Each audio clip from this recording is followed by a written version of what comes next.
Welcome to Theresa and David's podcast. I'm Theresa. And I'm David. And you didn't tell me you were going to do that before we started.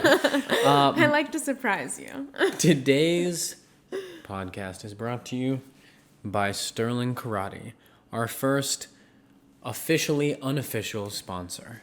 Thanks. We're not really sponsored by anyone. We're open to anything. I would be open to Chicken and a Biscuit sponsoring us. I would be open to Toll House cookie dough sponsoring us. Any kind of like candy or snack treat. We're open to it. I'll eat it the whole time and just let you talk.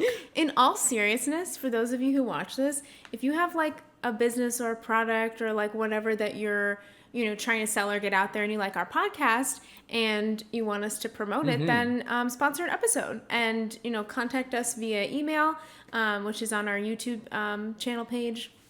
And YouTube channel page. YouTube channel page. It's pretty official. It's a channel page. And and then we'll shout you guys out. And if you've got clothing, we'll wear your clothing, or jewelry, we'll wear your jewelry. We'll do whatever. Nobody asked us to do this. This is just what we were already wearing. What led us to this moment is sloth. One of the 7 deadly sins, not the animal. Yeah, I was like... but yeah, we'll talk more about why we're wearing what we're wearing in the second half. So you can stick around. Yeah, definitely stick around for the second half, because we'll be talking about, 1, why we're wearing this, and 2, we'll be talking a little bit more about education. Edumacation. Hopefully. Yikes. Aw. Well, okay, you're not going to. I guess I'll address... Wait, no. Before we start, I want to address the elephant in the room, David. I can't. I literally can't with you right now. If you're just listening, there is an elephant in our room. A real one. No, I'm just kidding. Somehow, that escaped me to think of addressing the elephant in the room. I'm the one that set it up behind us. Can I see? Just lean that way. Yeah, it's so cute. Before we started, I was like, David, after we do our setup, and I should have just done it. You should have just done it. Why would you not tell funny me? In that way, though. You had the opportunity to surprise me with, it would have been. I know, because he was gonna do it, but then you didn't even say it. I was sitting there waiting for your opportunity, and you forgot to say, address the elephant in the room.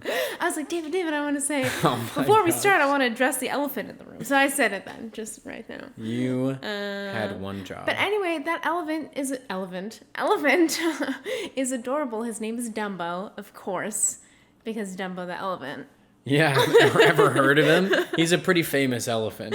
Maybe the most. But Dumbo there is the first fair animal that, it sounds weird, that somebody won. All right, I'm going to jump in. We went to the state fair over the weekend. If you follow our social media, you might have seen some pictures from that. It was so much fun. Your first time, David. So fair animal doesn't mean like someone, it's the first animal anyone hunted for me in a fair way or something. Fair is the place and event. You're at a fair, and I should have said carnival game. That's a little bit more descriptive. So. But you won that for me, and that I did. Not only was amazing and wonderful, but it was the first time anyone's taken me on a date. And it was won so me a fun. game. It was like we were in high school. Yay! Yeah, it took a while. I really wanted. First of all, I like winning things. You do. Especially I won a kayak one time at a park, amusement park. It was super fun. Yeah, that's but I was story. I want to win you something, and you said I want that Dumbo. I wanted it so bad. And a little bit, I was like, I can't wait to show off how cool I am, winning things. And he did it with a basketball one too, which was extra impressive. You know the part that was actually really frustrating about it though is that the way it was supposed to play out was I always want to impress Theresa. I want her to think I'm cool. I want her, to stay in love with me, Not that there's any danger of that not happening, but what does Bob Kaufman always say? If you don't date your wife, someone else will. He's not really even Southern, but that's just the vibe that he has. Yeah. But that's very true. That's just in a little, it's distilled to say relationship advice. If you don't constantly date each other, somebody else will. Yeah, that's actually great relationship advice, David. Yeah, it's not mine. I stole it. It's Bob's. Anyways. That's not good relationship advice. It's to steal. No, I'm just kidding. I'm rambling. The way it was supposed to go was we're going to be waiting. Oh, we'll try this basketball game because it's the one I have the most likelihood of actually winning, because I'm pretty good at basketball. So we're supposed to walk over there. Other people are trying and failing. It would be best if another couple was there actively breaking up because the guy wasn't able to win the girl a prize. Like, that would have been the ideal situation, is that we watch that happening and then I walk up, whoosh, leave the arm in the air, right? And then nothing but net, she gets her Dumbo. And everyone else was supposed to be failing first. First thing we see when we get over there is this guy in a dumb, like, Vikings helmet, just like chuck one up, nothing but net. And he's doing like this, the 3 to the head. He's like all excited about himself. That's like it's a basketball thing. And I'm like, oh, man, okay, this is really gonna. All right. Now she thinks it's easy because any dummy can do it. No. I try, I fail. And then dummy with the Viking helmet throws another one up there. It also goes in. By the way, I think it was pretty lucky because he threw it so hard it slammed off the backboard. It didn't look like the same form as his first shot. Right. But in my head, I'm like, this is not going well. Okay. This is not how it was supposed to go. I was supposed to be impressive. And instead, I will admit, it took me 4 tries to get it in.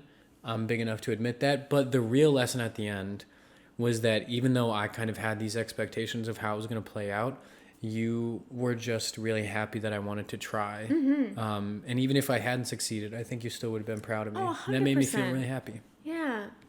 I think you're very impressive, and I love you very much, and I'll always love you very much. Mm-hmm.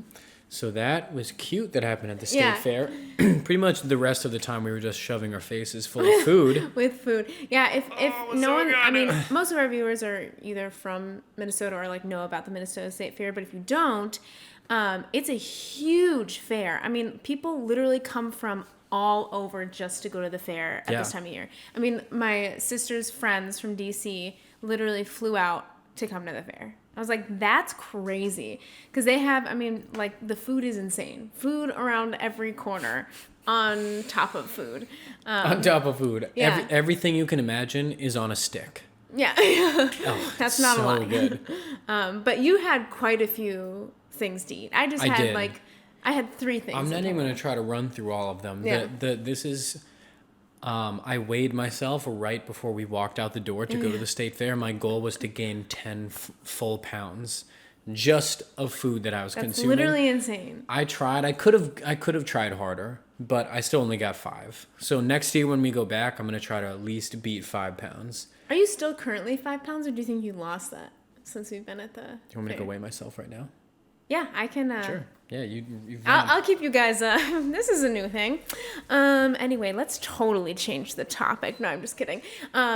Things to know if you have food allergies. There are options for you at the state fair, and I had quite a few things. They even had a dairy-free, gluten-free milkshake. Heyo. And you'd be like, yeah, well, ice cream is mostly gluten-free, so like, why is that a huge deal? Pause. Well, how much did you weigh? 186. So I'm actually a little less than when I started before we went to the state fair. Probably because first thing we got back. Do that. First thing we got back, I weighed myself. Was ashamed because I didn't gain all the weight I had wanted to. So I felt like I didn't shove my face as much as I should have. And then I went downstairs. There's like a little gym in our building, and I worked out for like an hour.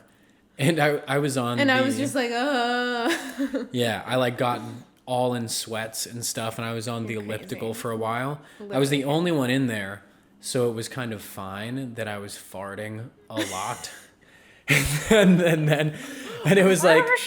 It was like just taking me back through the whole journey of food I had been through. Because I was like, oh, that was the jerky.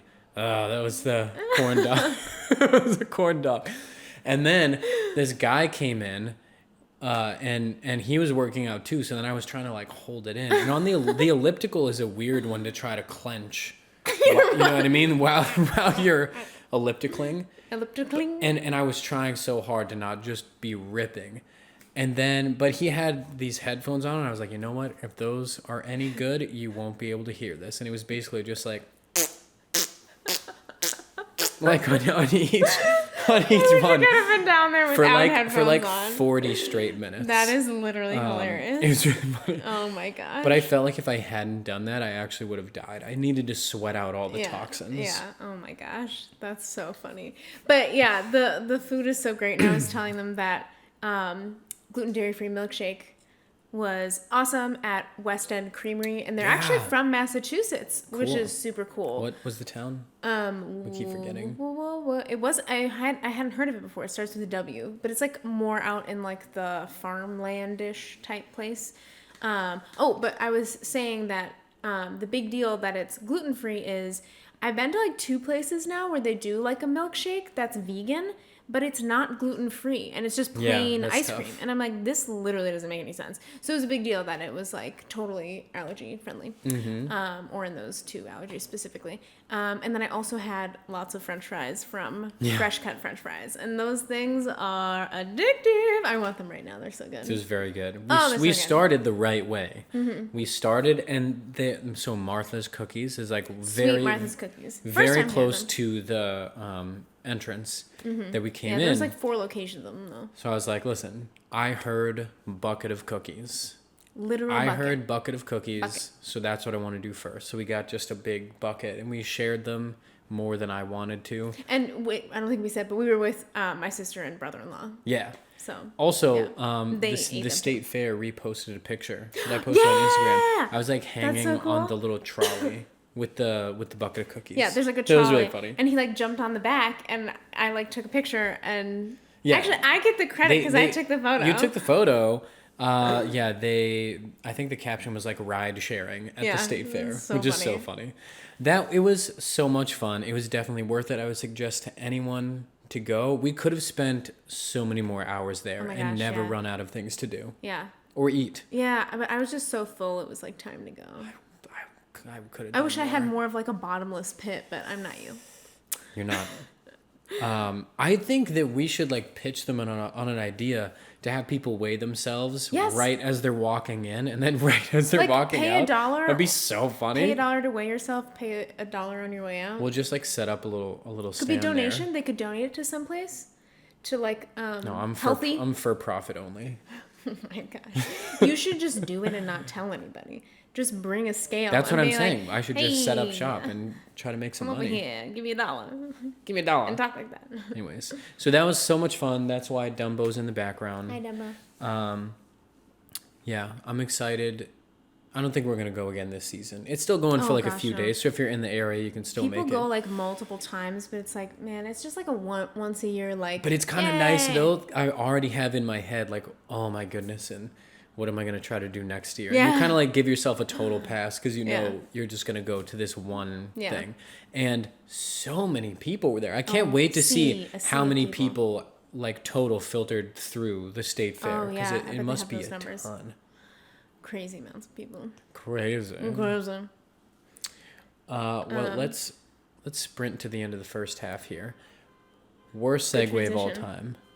There's a car alarm going off, but I don't know if you guys can hear it. If you can. Remember when there would That's there that was car alarm. That's what it sounds like. Go check if it's the same one. I'm literally going to check. There was this car that for a while, it stopped. There was a car for a while at like 3 a.m. Every night, all of a sudden, it would start going off. And I don't actually understand how it happened. I actually saw the guy getting out of the car that it was. Really? I was like, we like figured out what car it was. We took a picture. And multiple people from the, our apartment building complained. So it wasn't just us. But like, I was like, come on, man. I didn't want to say anything because it's like, I'm not going to just like be like, shut off your car alarm in the middle of the night. You could have though with like the curlers in your hair still. I don't have curlers in my hair. I know you don't, but that's like the image I have. It's like the mask still on and you're like leaning out of the window. No makeup, just like, So funny. LOL. But yeah, let's sprint to the end here. That's a good time to go into halftime. That sounds great. Give me a smooch. Smooch time.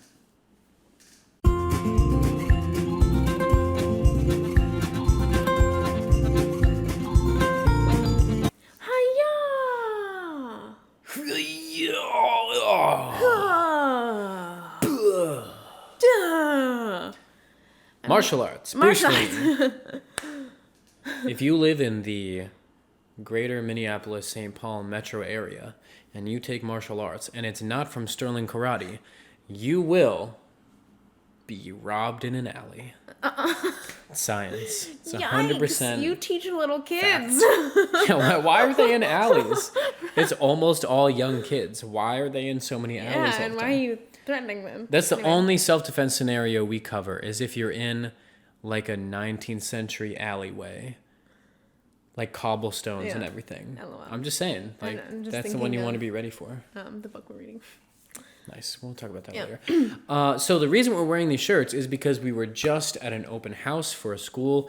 We were promoting Sterling Karate. I go back to teaching classes in a few weeks. Very excited. I think it's going to be an awesome year. And so we're just handing out flyers, basically bonking kids on the head with this blocker.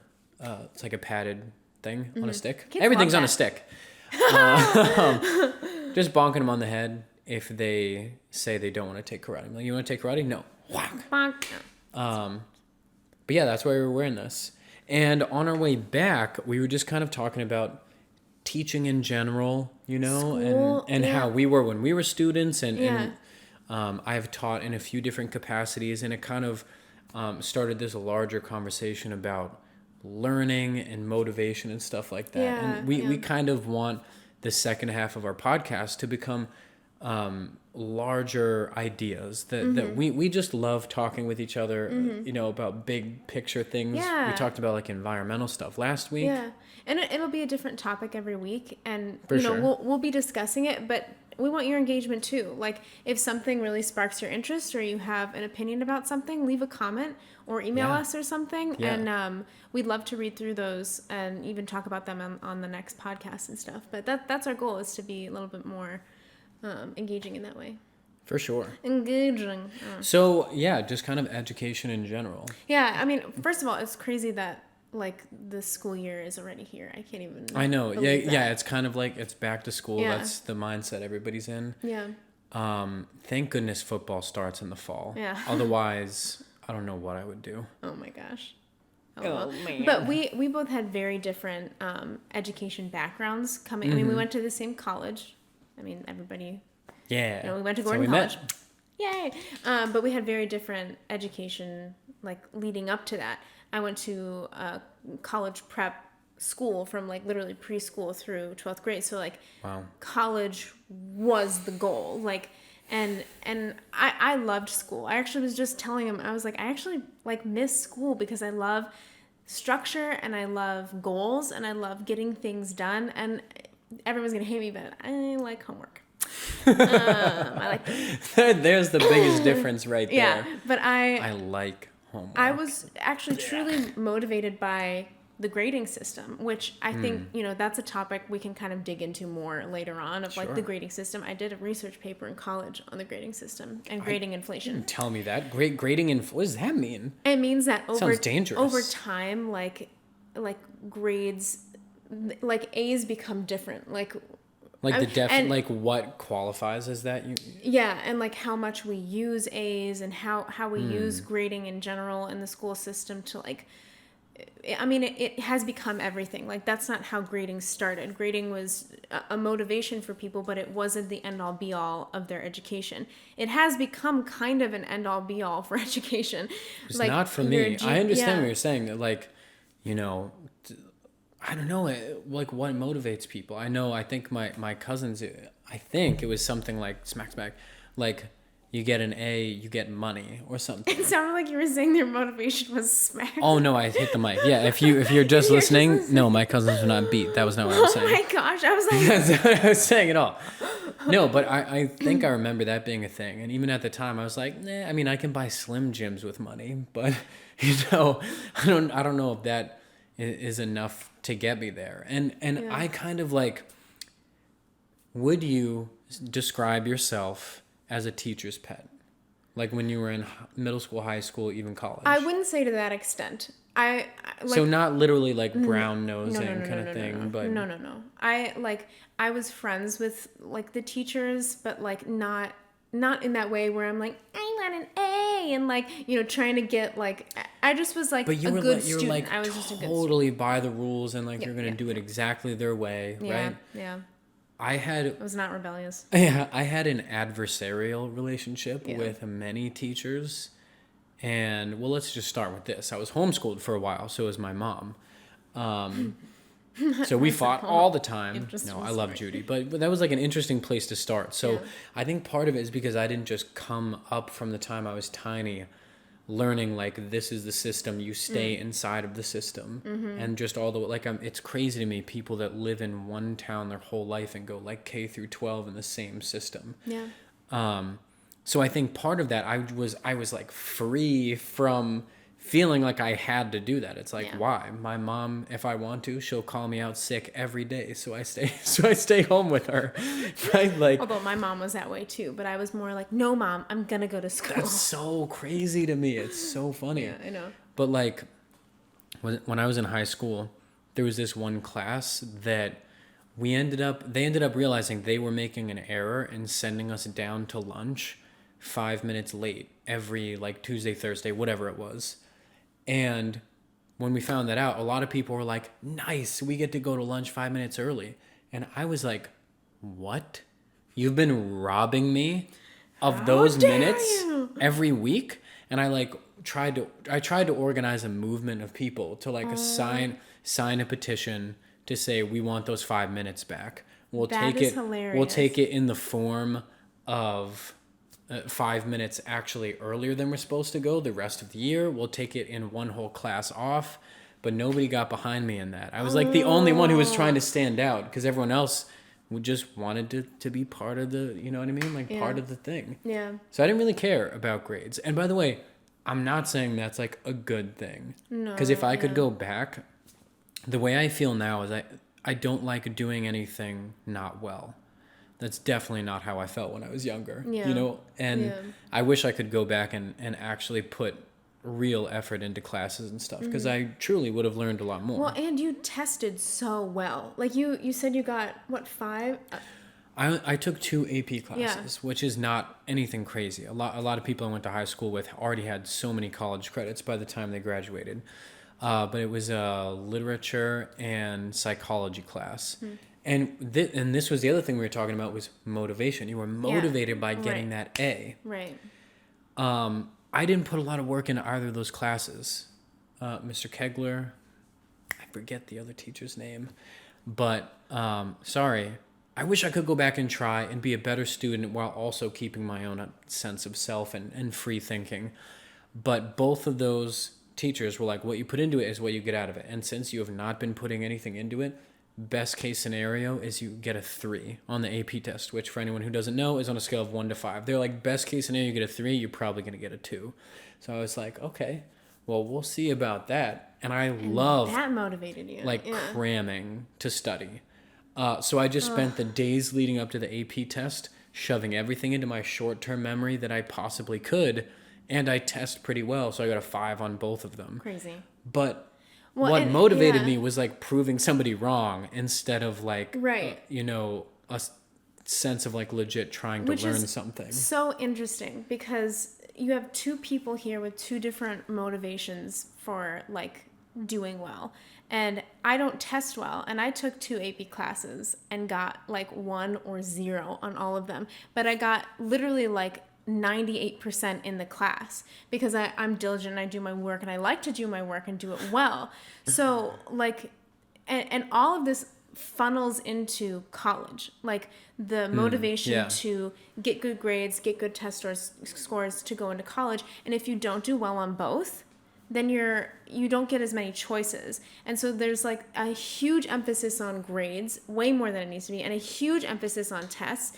And you have such a gamut of people that it's like maybe they don't test well or are not very diligent with their grades and like have a hard time studying. Killer combo. Or and that's a killer combo, but maybe they're very smart in other ways. So it like sets too many people up for failure and like way too much stress in our education system. So like I mean we could go on and on about that. The tough thing is there has to be some way of actually measuring something. You know what I mean? Yeah. I don't know exactly what that is. Like if SATs is the best way, some people I think would say yes, some people would say no, but it's just kind of funny seeing, you know, the path that led both of us to where we were, and like how we interacted in classes and just in school in general, and then larger than school, learning, because just because we're out of college doesn't mean we're done learning. And like, so how does each of us learn? What motivates both of us? Yeah. And it's funny, like, then we had to start being able to work together and learn together. Yeah. And there was a lot of growing moments in there. Yeah. Because you want things here, and I want to be all over everywhere. That's everywhere. so interesting. Yeah. But yeah, our education system in America, I think there's a lot of room for improvement, but everyone's just so stuck in this system. Like exactly what you said. Like I was a part of the system and I knew how to work it, but you were like, I don't want to, you know, go against that grain. Or you want to go against the grain, you don't want to go with the grain. Unless you tell me to go against the grain. I won't. And then, you know, from the perspective of I'm going to be teaching again soon. One thing that I think is very insightful is Theresa's dad, Mr. Sterling, my boss and father-in-law. You know, he when you're teaching them something, it's not on paper, right? When you're in a martial arts setting. And so you'll start by like demonstrating, right? The whatever move, it could be a punch, kick, whatever it is, demonstrating while you're describing it. And then you start, that kind of hits all of the senses, right? So you're using language, all the ways of learning. Yeah, they're physically saying, and so you're trying to capture as many of those as you can. And then they have to start physically doing it themselves, because that is the way that a lot of people learn kinetically. But you still eventually need to be able to, push people in multiple ways, though. Not so someone who, well, I learn better kinetically. That's great. We'll make sure that we have that as part of it, but you still need to practice learning, let's say, just from hearing something or just from reading something. That's so true. That's very interesting. And when I was teaching karate, like, I did it not for very long. We'll talk about that during that. But we don't talk about when that. my dad was teaching me all these ways that he, like, kind of subconsciously for these kids will do that and like break it down in different ways that will help them learn, but ultimately like then they like kind of have to learn on their own. I didn't expect the way that I learned to be the way that I learn. And I was like, wait, I didn't know that about myself. But like, think about if they did that in school and it's like, okay, well, you learn best in this way. That would be very helpful. So be on the lookout. Like, oh, this class is very auditory. There's not a lot of like ways that you can, you know, if you're a kinesthetic learner. But that would be kinesthetic. It would be so interesting to actually try to teach kids when they're younger to understand themselves more, and this is how I learn naturally. That doesn't mean that I shouldn't also try to push myself in this ways. Exactly, because once you know things about yourself, it's easy to like be like, okay, I know this about myself, now I can expand in these different ways and different weaknesses, or you know, gain different, you know, strengths and stuff like that. But I'm just making very interesting connection there. Well, speaking of motivation, nothing motivates us more than pad thai, which we are going to order hunger right now because I'm so hungry. Just keep it right, keep it tight. Make sure that you take Sterling Karate, because if you don't, you can bet your old-timey knickers that you will be mugged in an alley. Also, make sure you like and subscribe to our YouTube channel. Follow us on social medias. All the links are in our description. And look out for us every Wednesday, because we're going to hit it and get it. Oh, yeah. We're back. We're back. Okay, anyway, but have a great rest of your week, and go to the State Fair if you're in Minnesota. Woo-hoo. Go to State Fair. Bye. Take Sterling Karate. I love cookies.